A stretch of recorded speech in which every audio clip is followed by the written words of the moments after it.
At that point, we get the claim number, we get a signature, we get authorization, and we go to work. We within 24 hours, we do the mitigation scope, whatever it is, whatever the nature of the disaster is, whether it be fire or flood, we start.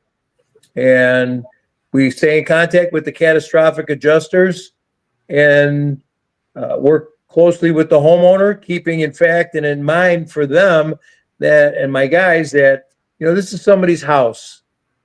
This is a loss. You have to put yourself in the mindset of working for somebody who's got a problem and you're willing to help them, not go in there, start ripping stuff apart, making more of a mess. They have to live in that house a lot of times. And we put containment up in the areas that we work, and we keep it neat and clean so that, if they have kids or pets, that nobody gets injured, nobody steps on nails, nobody's tripping over our debris. We remove all debris and garbage off the premises daily, and we just keep the job nice and clean and neat. And we get it to the point where we're putting in our air drying. If it's a flood, we put in turbo fans, dehumidification, and we sanitize it. We get it to that point where it's safe. And then we rely on the insurance company to authorize our mitigation payment. And then we wait for their scope of work that they put in, and they have the same software as we do. We have Xactimate. And so what happens is we're usually within $500 to $1,000 of each other on my scope and their scope. And I find that working with adjusters, it's very helpful if we're just honest, open, and tell them, hey, I think you missed this on the claim. I'd like to add it. Sometimes they go, oh, yeah, thanks for reminding me. I've had adjusters say to me, Bill, you didn't put this on your scope of work. We put it in there for you. And they might have given me something that I missed. So I have a good rapport with, like I said, being a preferred vendor with some of these companies through the years. It's nice to be recognized, and it's nice to be upfront and honest with them, so that there's no punches at the end. And mainly the client. I'm the liaison between the client and their insurance company. So, budgetary concerns and time constraints are very, very important. And we don't like to go in and rip something apart and not show up for a week. And, once we take a job, we get in there, we stay on the job till we're 100% done within reason. If we have to pull off for a day for some reason, or we're waiting for things to happen, that's understandable. But we're always in constant contact with the client and letting them know firsthand, what we're doing, where we're at. And that's my job. Like I said, I'm first on the job and I'm last on the job, and all in between too. I make sure that the client doesn't have to ask questions to the guys that are working. That's my job, to keep the client happy at all times. And what you're saying, Bill, how you handle your business, you can ask Chuck, us at Roadside Renters, because I'm the only one right now. It's like I said, it's owner operated. How you handle and portray yourself with your business, you can ask Chuck. I'm the same way. If you have me do any work for you, you can ask Chuck. I'm going to be right there, like, hey, look, this is what's going on. This is what I'm doing. This is the issues that I'm having. I keep you informed with me. You might have to get down there and kind of look at something just so you kind of have an understanding of what I'm doing. But us at Roadside Renters, it's like almost like me and you run our business is the same. I keep my clientele informed, up to date of what's going on. We keep our area clean. At the time being, it might look like a mess, but when we're, like, for the little time we're there, once we're done, we're clean. You'll never know that we were there. So it's the way you portray is the same way us and Roadside Renters portray each other. So I would, from the time I've talked to you tonight, I would definitely recommend you for anybody. That's why I was asking your distance. because I might know somebody. They're in South Beloit kind of area. I don't know if you go that far out, but It's not terribly far. It's less than an hour. Okay, I drive there about every day. So Okay. I'll get Bill's number from you, and I'll transfer you. I'll put you in contact with this person to see if they still having an issue. So I will definitely help promote your business and kind of keep. You sound like you're doing great, but if I can help you bring somebody in and keep their house going, keep their house safe, I'll definitely do it. Because, like I said, I'm more happy to have you come do some work for me. Well, thank you, John. And I think one of the key things I could do for you is when I see Chuck or meet you in person is to exchange business cards and give you 20 or 30 of them so that you can pass them out if you need to, and I can do the same thing for you. Same here. I gotta make some. I'm from Tennessee. I don't know if Chuck told you. I'm from Tennessee, and I used to have a mobile mechanic business when I lived there. And there's multiple guys that claimed they were mobile mechanics, but I was basically one of I was in the top 3 of people would call. And when I moved about a year and a half ago, I moved up here, and I still had people, not anymore, but I had people contact me about a year later, still looking for business. And it's like, guys, I don't live in Tennessee anymore. I can't help you, or I would. So I'm trying to get my name out here in Harvard to let them know that us roadside renters, we will definitely keep you on the road. All right, that's good, John. Can I interrupt you guys for a second here? Go ahead. About 7 minutes ago, I just realized that we weren't live. The stream was not streaming, so I just hit the live stream 7 minutes ago. So we missed a whole bunch of the beginning.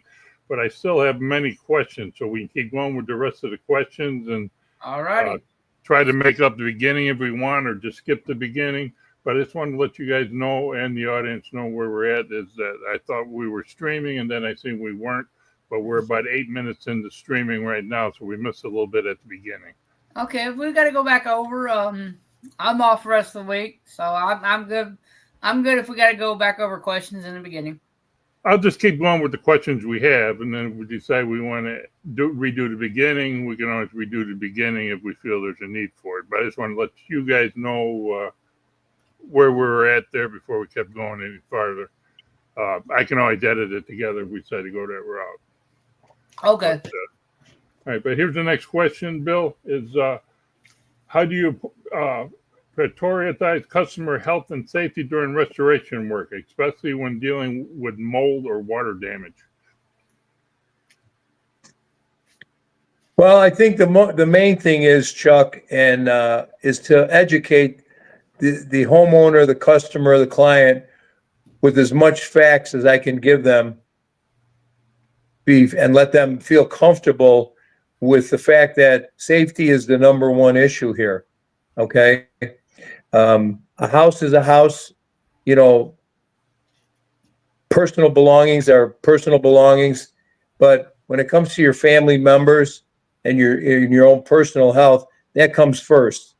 So we prioritize by educating the people to the best of our knowledge to show them firsthand what's going on and how we can help remediate, mitigate, and take care of the issues that they have. Right, gotcha. Makes sense.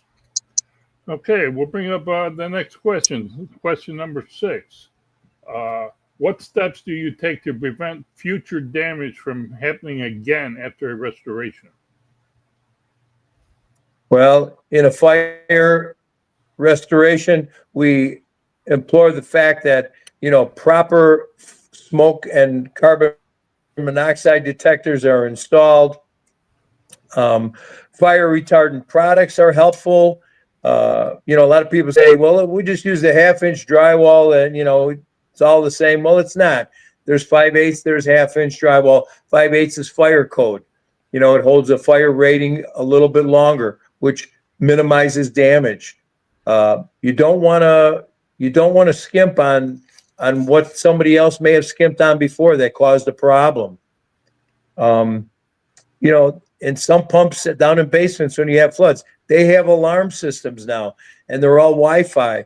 You know, you can be alerted that there's water beginning to happen in your basement on your phone, and everybody carries their phone with them. So you know firsthand through Wi-Fi that there's a problem in your basement.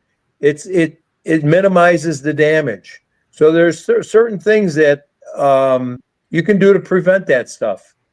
And backup systems, you know, when the power goes out, people say, well, it'll only go out for a little while.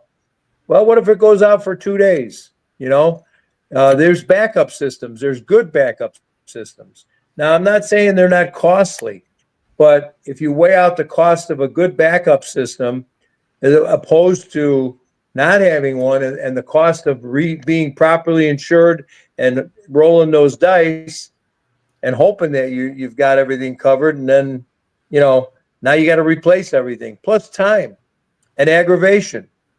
So prevention is a key thing in restoration work after the fact. It is, absolutely.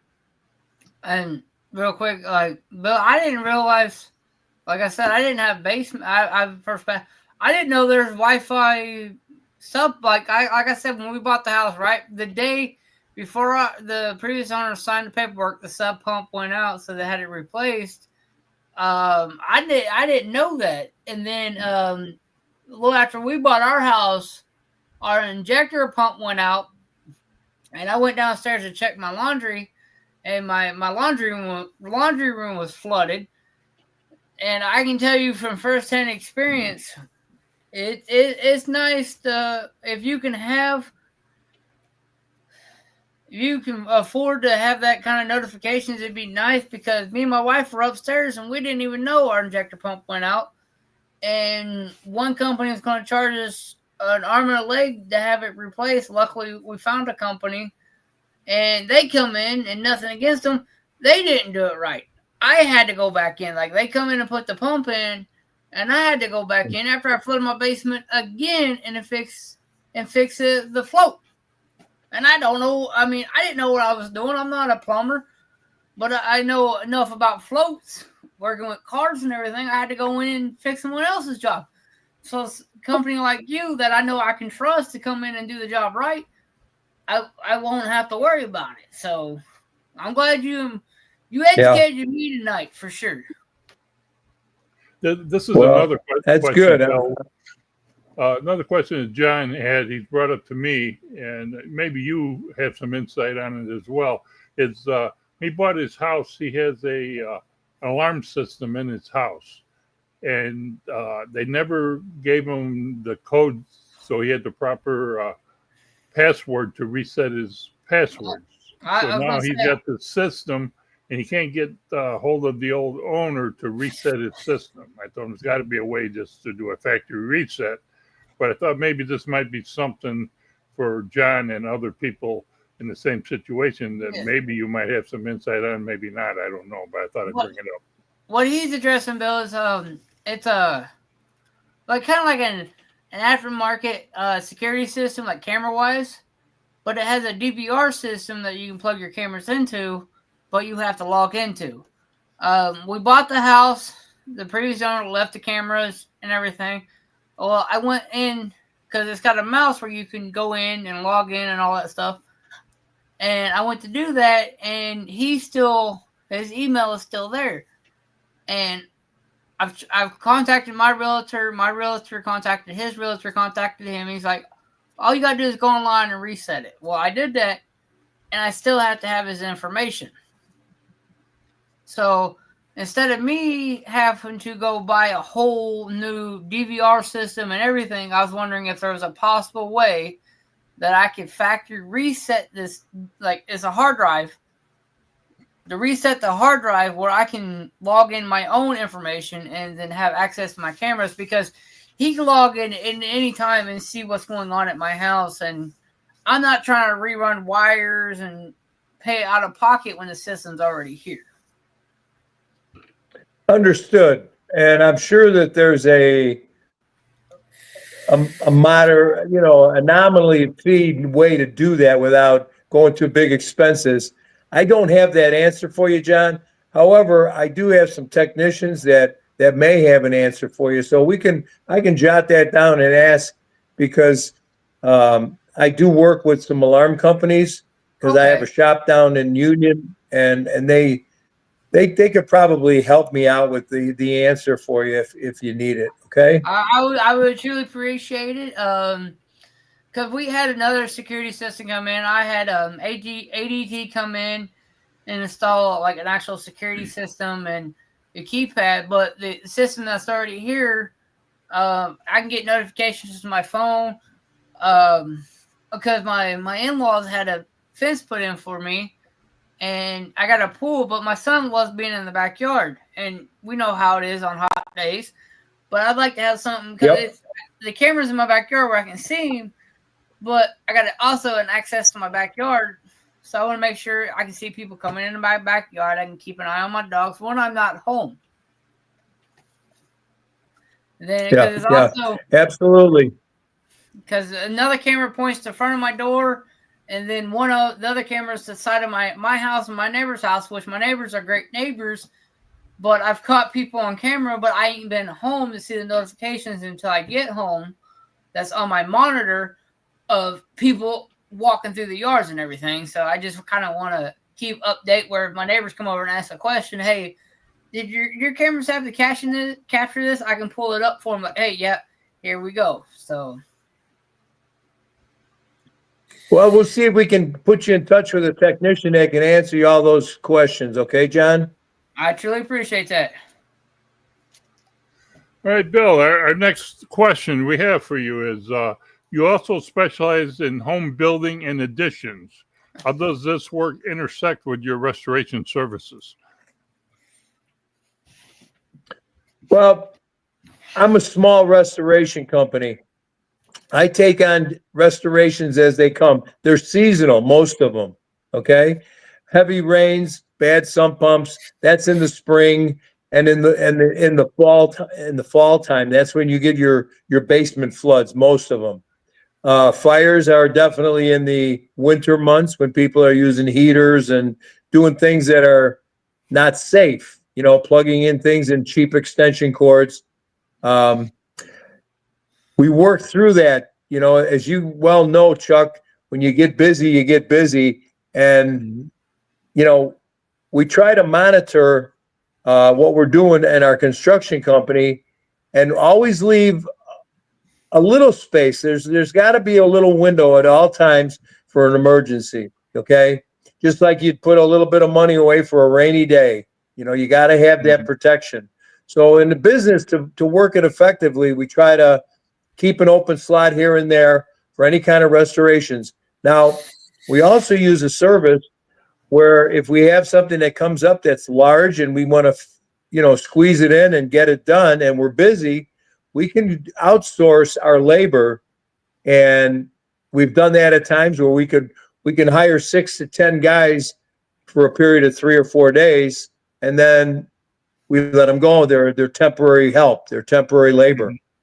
But with that in mind, you have to monitor that. You have to be there on hand, so that you can watch that, because they're temporary. I've done the same things. I know what you mean. Say, with us at Roadside Renters, just starting out, I'm kind of the same way. If I could bring somebody under my belt, because I'm kind of getting a little known, I'm kind of taking some more jobs under my belt. But it's one of the things where I work a full-time job, so if I was to take on something big, I kind of would have to monitor to make sure, because me and Chuck talked about it, to make sure they're doing the job properly, because then again, my company's on the line. Exactly. They can have do the job, and the customer's like, well, they didn't do the job properly, then we got to come back and do it again. And it's like, wait a second, I got to charge. You charge me again. You already had somebody here, so I understand where both of you are coming from about bringing like a sub company in and making sure they monitor them, make sure they do the job properly. Because at the end of the day, it's our names that are on the line. It's not theirs. It's our names and our companies that are on the line. Right, exactly. Thanks. Yeah, your puppies are talking. They're waiting for, well, they had their dinner already, so they're not hungry. They're just hearing noises, that's all. Both of us have multiple puppies, so we know. Yep, I was gonna say I got they're upstairs. Luckily, Okay, what are some common challenges you face when adding onto an existing home or building a new one? Well, I think building a new one, Chuck, everything is pretty much in the open.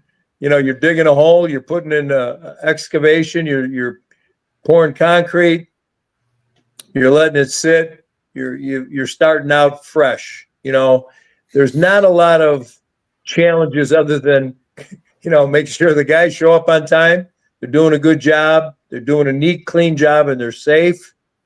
But when you're doing a remodel job or you're doing an addition and you're adapting onto another building, there's issues you have to, you know, take into consideration. You got to take into consideration how you pin an addition to an existing building, how you add a foundation to an existing foundation.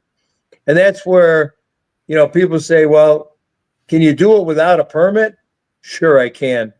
But I generally tell you that the only way to do it right is to go through appropriations, get it inspected. You always have a second hand looking at it, because I'm not perfect, you know, and I don't like to miss things, but I certainly don't want to get caught up in something that I should have done right in the first place, you know?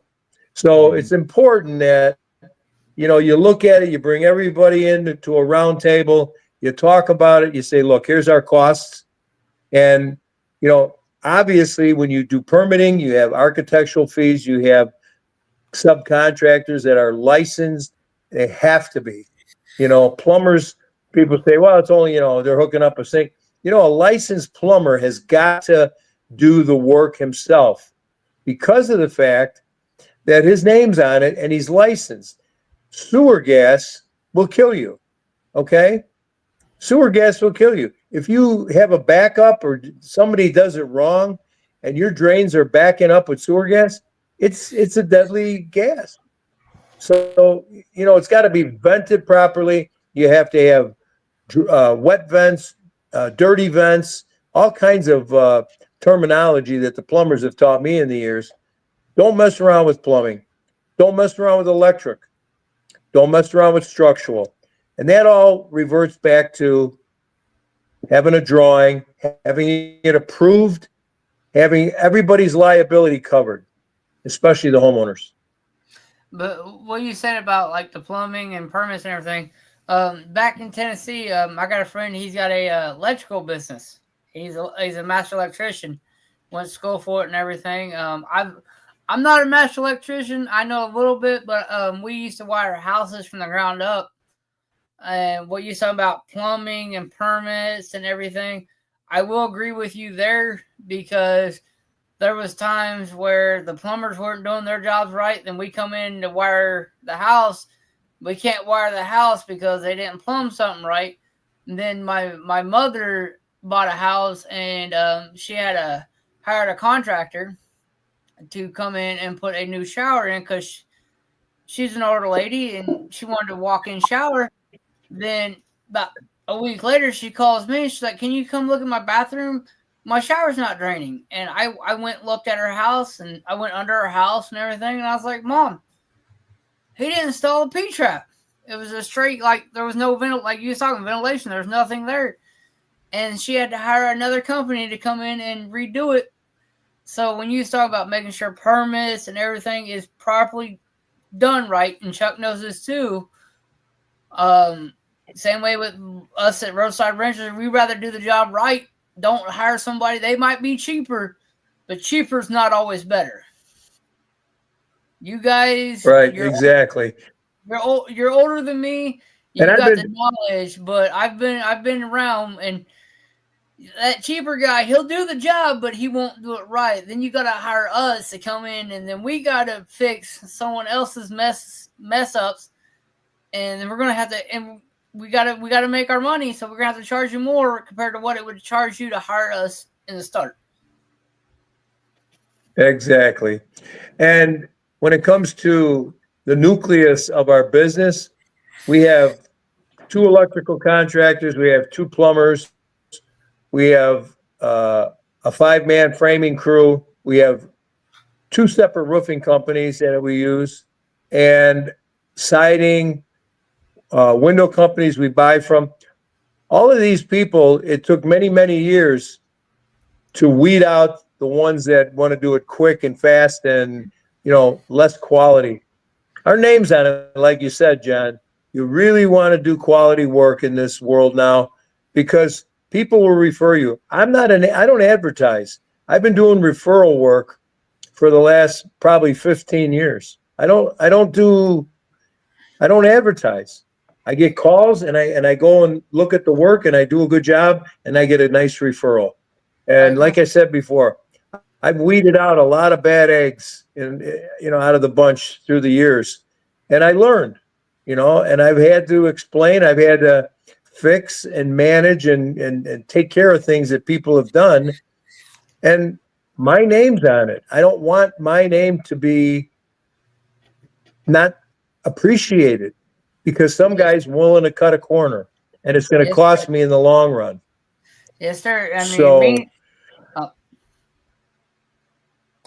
here's something else that I want to say too that I've seen to be a big issue over the last few years, especially. There's also a lot of companies. Some are good, some are bad, whether it be construction, roofing, whatever it may be. Whatever. That you have all kinds of OSHA, different things with different rules you got to follow. So you got the guys that must follow the OSHA rules. They're going to have that cost built into their contracts and business plan and everything else in order to do the job properly. And then you got the guys that are cutting every corner and hiding from OSHA, trying to work weekends after hours, whatever, so that hopefully you don't get caught, which they eventually get caught anyhow. So a lot of times you got to check into the contractor you're hiring and make sure that they're following the proper safety protocols that the law requires, because a lot of them don't. And if somebody gets injured or killed on your job, that could come back and cost you and your insurance company in the long run. So you need to make sure that you have the safety issues conquered as well. Yeah, but how we're talking about real quick, hired the right people. I didn't get to tell you, Chuck, so you both know tonight. I was talking to a customer tonight, the lady you helped me haul the truck for, Chuck. The company where we picked that truck up wanted to charge her almost $2,000 for roughly about $400 worth of work. I did my inspection. Wow. I went over the truck, Chuck. I told you what she sent me was wrong with the truck. I went over it. I told her roughly in about 8 hours, I can have the truck back on the road. Like the list that her mechanic that her son took the truck to said what was wrong with the truck within 30 minutes. I was like, no, it's not all this. These are your main components that are wrong, and it's going to cost her part-wise about $125. That's just parts. That's not labor. Labor is going to run her about $300, so less than $1,000. I'm going to have her truck back on the road. Very good, John. So that's good to hear. So with all three of us, we all take pride in our work and everything. So just meeting you two tonight, well, not meeting you two, meeting you, Bill, and talking to you, I can tell we all three are companies that take very pride in our work. We definitely take our name respectful. Chuck, you already answered that. You already asked that question, Chuck. What's number 3? I asked already. What are some common challenges you face when adding an existing home or building? Yep, we're on number 3. Yep. Okay. There you go. How do you ensure that the additions blend seamlessly with the original structure of the home? Well, again, Chuck, when you're doing an addition and, you don't want the peak of the house on the addition to be 6 inches higher than the original house, you have to have two things going for you. First of all, you have to have a good set of drawings, and you have to have a good start man, a good foreman, guy who runs the job. You got 5-man crew. You got one guy leading the pack, and the other guy's following closely, and you get the job done the right way. And as it's going together, the original shell, prior to closing it up, sheeting it, siding it, you want to make sure that all those things blend in nicely, because that's the time to change it if you've made a mistake. Don't cover up mistakes and ask questions. Have my guys can call me at any time, say, look, we got a problem. Can you get out here and let's work the problem? And we do that all the time. We're not magicians, but we're conscientious. Common sense. You gotta ask the question. You gotta look at it and say, it's not right. What do we do wrong? Let's fix it. Or, let's not just cover it up. Right. I was gonna say, Chuck, how many times have me and you sat back and looked at it and been like, I'll be working on something like, all right, Chuck, what did we do wrong here? And we look back and then we go over it. We step back from it and we look at it. So what Bill said is very true. Okay. Are there any recent home building trends or designs that you're excited about implementing into your work? Well, in the last few years, I think most of the designs are the farm sinks, the country look, the shaker style cabinets, the quartz tops. A lot of this is all trendy. The grays and the whites, not so much the cherry wood cabinets anymore. But everything's been painted cabinets, and I get excited about doing those. I have a line of cabinets that I use. The old KDA, I've got a beautiful line on master art cabinets that we can save people some money on them and still give them a good cabinet. Plywood boxes, dovetail joints, soft closes, and our timeline is 2 weeks for cabinets, as opposed to the big box stores or some of these other cabinet companies. You're looking at 8 weeks for cabinets. We can do the cabinets in 2. It's huge. It's a big difference. People say 2 weeks, and then after my cabinets are in, I get my granite guys or my stone guys to come in. The minute they measure, 5 days later, they're installing. They're fabricated and installed in 5 days. So within a whole week, one whole business week, you can have tops in. With this question, you talk about cabinets and everything. My wife's on me. When it comes to like stuff like that, can you do countertops and backsplashes and everything, Bill? Or can you? We do the job from. We have a fabricating department that comes in after us. Innovation, Limestone Innovations is the name of the company, and we use them a lot. And like I said, they've been marginally faster. Oh, well, I'm glad my wife and ain't quality is great. I feel my pocket's getting lighter. Hey, John. Your pocket's going to be empty. Yes, sir. Yes, Chuck. Hey, John here. Bill here is a general contractor. He has people for every aspect of building a house from the scratch to the top to completion. So anything you would need for building a house, Bill has the people in line to do as such. Well, I'm glad I met you. Well, of course, I'm glad I met you, Chuck, and I'm glad, Bill, I got you meet tonight, because I'm definitely going to be reaching out to Chuck to reach out to you with some home renovations to help me, so I ain't got to do them. I'd rather pay somebody else to do them and make sure they're done right. There you go. I got a question to ask you, Chuck. Okay. What do you got? What is the timeline? Because I've got to prepare for a 7:30 meeting. this evening. So I'm wondering how long you run this show tonight? Well, we can end it right now if you want, and we can continue it at another time. And we can kind of do a scratch up. I missed the first half of it, so I mean, we could always kind of do a brush up at another aspect. Kind of gives everybody a touch of what we got going. We can look at what we just did, and then we can kind of just do a scrounge up again. And somehow I did not turn the record on. We got running almost 36 minutes of recording we did get, so we got a good chunk to check out on. Yeah, like I jumped in and I'm meeting Bill tonight. Of course, I've had questions, and I'm just this first home I've ever bought, so I've got questions and everything. So I've kind of ate up some time, but it's just if anybody watches it, hopefully my questions answer anybody else's questions, and with Bill or Chuck, kind of help you guys out on questions that they might have. They're scared to ask.